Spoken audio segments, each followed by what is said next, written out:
নবী করিম সাল্লাল্লাহু আলাইহি ওয়াসাল্লাম বলেন, আমি অনেক সময় কিরাআত দীর্ঘ করে সালাত আদায়ের ইচ্ছা করে দাঁড়াই।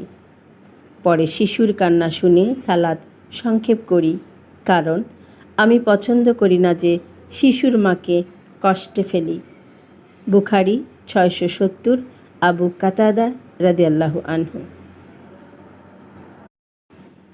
নবী করিম সাল্লাল্লাহু আলাইহি ওয়াসাল্লাম বলেন, আমি অনেক সময় কিরাআত দীর্ঘ করে সালাত আদায়ের ইচ্ছা করে দাঁড়াই।